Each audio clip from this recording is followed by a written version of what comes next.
Right, there's no webcam from me today. Probably a bonus to actually a lot of you. I'm sick. Thank you very much. Unfortunately, down with the man flu at the moment, but I'm going to take you through what has been going on in Season 1 of the United rebuild. Right, we've made it to the end of January, lots of transfers to show, but as you can see, we are in 3rd place. Now, to be honest, I do not have a clue how we've managed to get 4 points off the top. By the way, Aston Villa leading the way, Manchester City down 5 points below us. There's going to be a massive battle with the top 6 for Champions League spots. So we're hoping that coefficient works in our favour and we end up getting a top 5 place for the Champions League spots for next season. I don't honestly know how we've done it. We've not played well at all, which has actually led to a tactical change. We've gone to this isometrical, which I know we said it's all based still on Xabi Alonso, so do not worry. And what we were actually doing, we were getting caught out in these areas here where the wide centre-back couldn't decide whether he wanted to go forwards, go out the winger, stay in. Sometimes he did, he got caught out. The winger was a little bit half and half as well, so I thought, right, we need to solve this problem. Now, Leverkusen,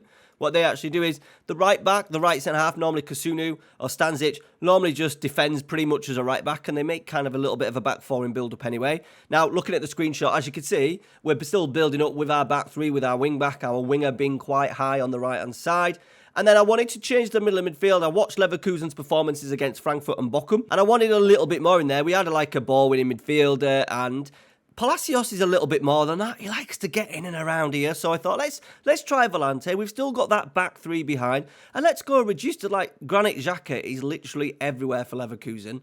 He's always on the ball, little passes, and all we've done is just change those roles, along with go in with an advanced forward. I think this changes, like sometimes we've gone complete forward, sometimes we've gone target forward. It all depends generally on which of the two strikers we are playing. And the striker that we are generally playing at the moment is Marcus Rashford. He's playing as an advanced forward, 14 goals in 25 games. Rasmus Højlund, he's just struggled a little bit, more opportunities coming off the bench. I think I will go with him more in the second half of the season because I do realise that Marcus Rashford is probably not the man to take us to the top. As I said, 14 goals in 25 games isn't amazing, even though it is an XG of only 13. So we need to create more chances. And the tactic change in particular has helped us score a lot more goals. In and around here, we changed it to PSV Eindhoven game, following a defeat at Manchester City. And as you can see, there's a couple of fives in there. And we've not done badly to keep in and around the title race, and in particular, in and amongst the Champions League race. The Champions League wasn't great, but we did qualify after winning our final game against PSV. We were kind of tinkering with the tactic.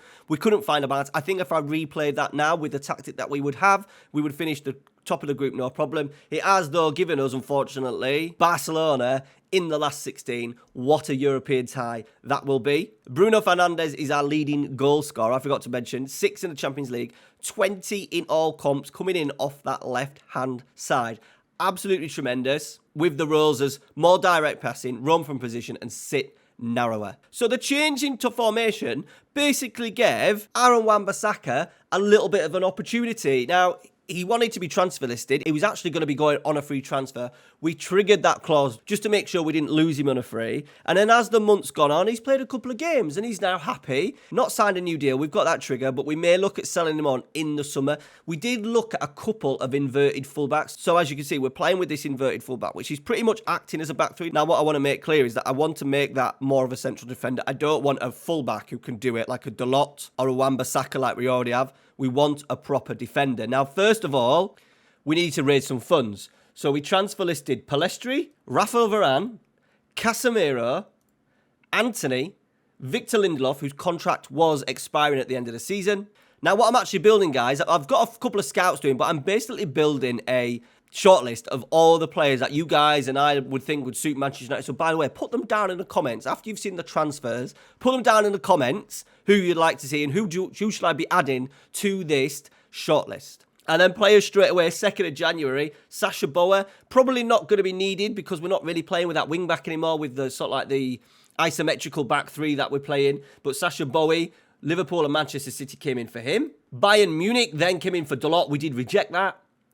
One of the most frustrating ones was Theo Hernandez. Obviously a superb player in real life, but when we're looking at selling 2 centre-halves this January, the first one out the door, confirmed, was Facundo Pellistri. Just not good enough in terms of football manager, in terms of real-life quality, to be that right winger in our starting 11. Donny van de Beek ended up choosing West Ham over Juventus. A loan deal, we're only getting about 600,000-700,000 in terms of loan fee, but there is a mandatory fee, as you can see there, £12.75 million.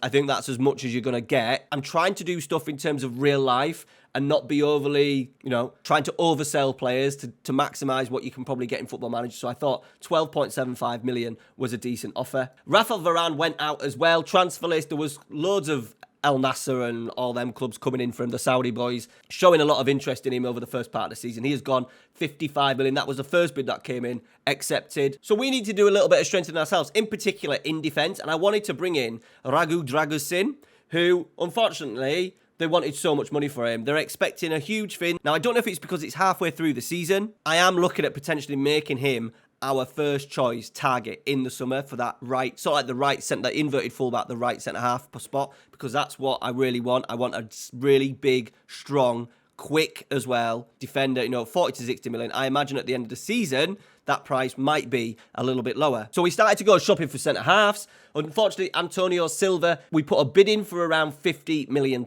and it was rejected. They wanted £86 million out of our budget. We then went looking for Gertrude, a player that's been mentioned in the comments a few times. I'm a big fan of him. I thought he could actually probably do a job at right back as well. He can do a job all over. I still think I'm going to make him a signing in the summer. Having him been able to play in 2 or 3 positions, including even a left full back, even though we've not playing left full back, will be absolutely vital. Once again, rejected halfway through season. These things may change in the summer. Some of the big boys, including Chelsea and Real Madrid, were in for Andre. No bids confirmed, but we decided to make an offer. A 15.75 going up to 17.25 on appearances. We gave him a nice big offer as well. He only wanted about 60 grand, but I thought 100 grand a week for a Premier League player nowadays.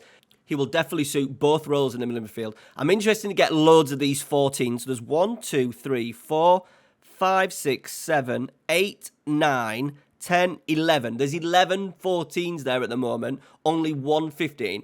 Really going to work with him to try and get those up to 15. So mine look I-class, world-class sort of like attributes as 15 plus.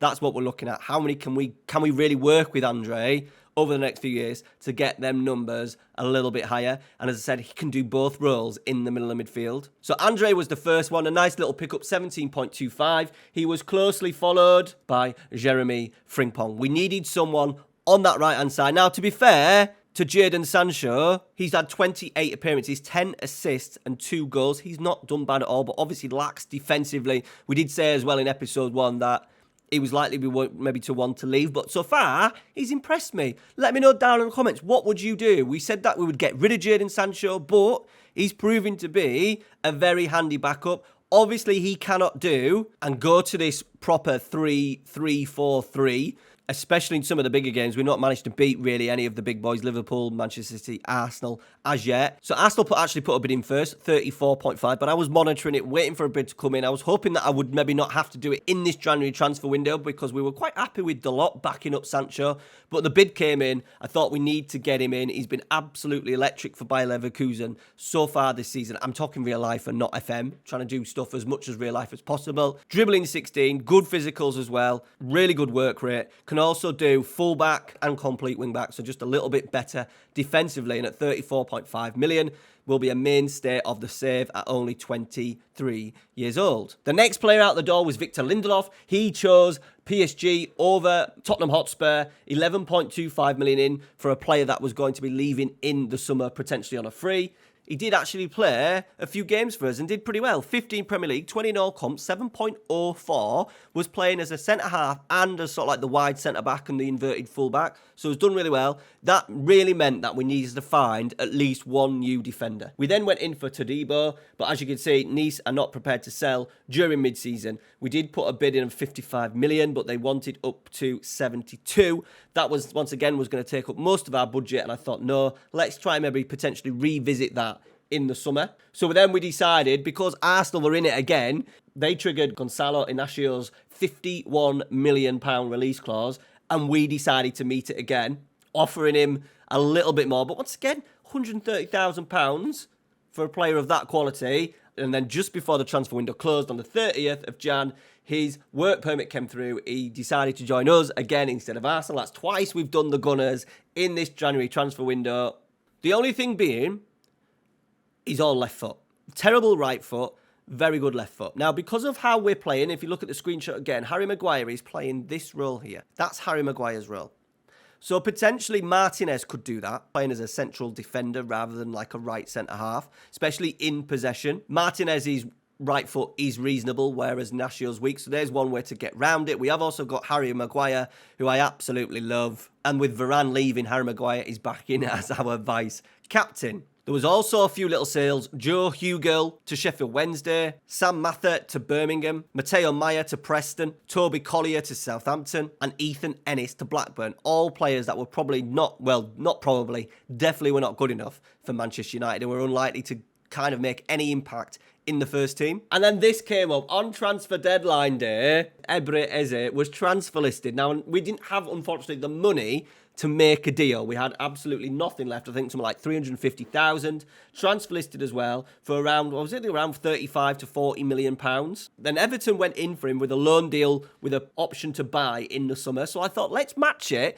Luckily as well, they accepted on the basis that it would be an optional future fee, not a mandatory fee. So in came Ebre Eze on the last day of the transfer window. Pretty much a free loan. We're obviously paying his wages, but no monthly fee.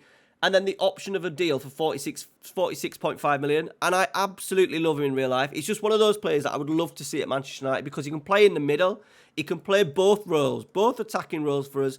Absolutely no problem. He could even probably do a little bit of a job on that right-hand side if need be. An absolutely wonderful pickup and someone that I'm hoping to really maximise during this loan fee. And then we will make that move permanent in the summer.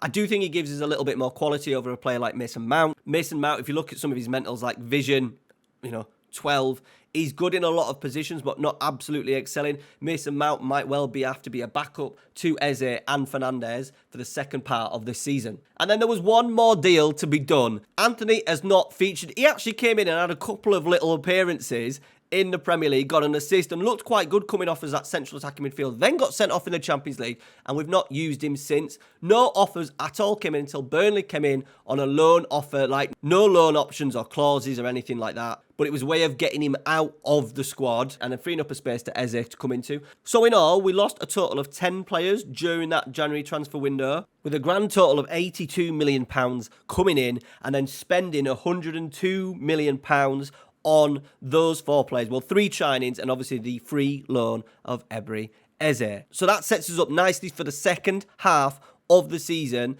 I'm going to be happy with a Champions League qualification again. Can we get into the top 4? It's going to be extremely tight because you imagine Manchester City with their signings of Horta, Hernandez, Casele, Bowie and Rafinha are going to be very strong in the second half of the season. Okay, guys, so the next episode will be next Wednesday where we'll finish off season 1 and we'll have a real good look inside the squad planner again and see what we've got to deal with at the end of season 1. There's some players in here that are playing for their Manchester United careers. Martinez, Maguire, Wan-Bissaka, Dalot, Casemiro, who didn't go but is now wanted by Chelsea. Players like Kobe Manu have been given a go. 13 appearances, 11 a sub, looking pretty good. So he's pushing out players like Amrabat, who looks like at the moment we will not trigger his optional future fee of £17 million. Put them shortlist recommendations down in the comments. Cheers, guys, and we'll see you on Wednesday. Merry Christmas.